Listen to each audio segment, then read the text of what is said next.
Hi, I'm Mark, and today's lesson is Keeping the Groove. And this is actually the best guitar lesson I was ever taught. I took lessons off a guy called John Wheatcroft for about 3 years. This is the first lesson he ever taught me, and it's still the best. It's a practice technique that I come back to time and time again. It seems really simple when you first approach this or you first see this, but actually it took me quite a while to kind of master, and it's still something I come back to over and over again to practice. It's a really great practice tool. The idea is really simple. You start with a groove, and it can be a simple one chord groove,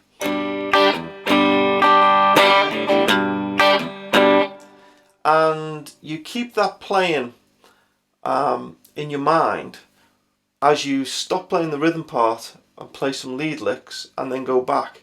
And the idea is that when you go back to it, you kind of jump back into the same groove, because you feel that groove as you play the lead part. So any licks you play should have that feel, that rhythm, that beat behind them. It's probably easier to show you than to explain. You can do this with anything as simple as just a one chord vamp through to entire chord progressions, riffs, etc. To start simple, we'll just keep it with that one chord vamp with just a really simple open G.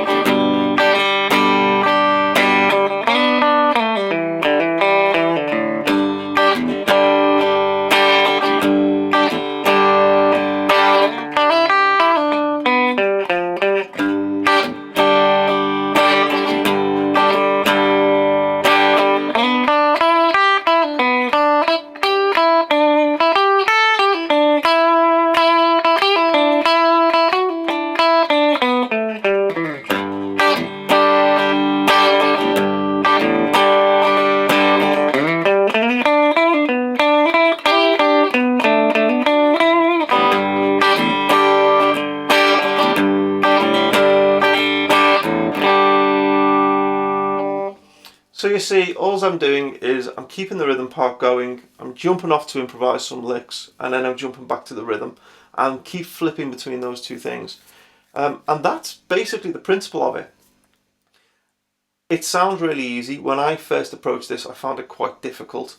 It's best to approach it, if you've never done it before, with something really simple like a one chord vamp. But you can do it over entire chord progressions. You can do it with a 12-bar blues, and improvise licks over certain bars, and then jump back to the rhythm part for other bars. But you've got to make sure you know which chord you're coming back in on. That can be quite tricky. You can do it on things like a riff. And it works on all different styles of music. So it's not something specific to blues or rock.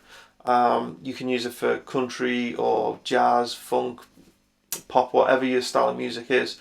The idea is that it trains you to be able to jump between the two disciplines of rhythm and lead, to make a continual guitar part. So previously, before I was taught this lesson, I would play I'd be playing a rhythm part, and then I'd have to stop and think, okay, now I'm playing lead.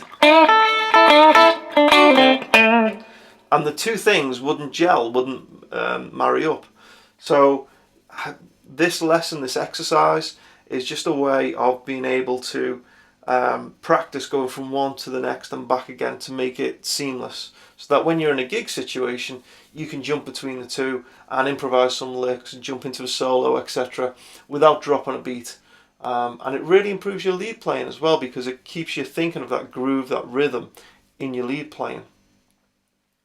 The only other thing to say is I'll play out with doing the same thing, but over kind of a more kind of bluesy, blues rock riff, so you can see how it would work in that context too.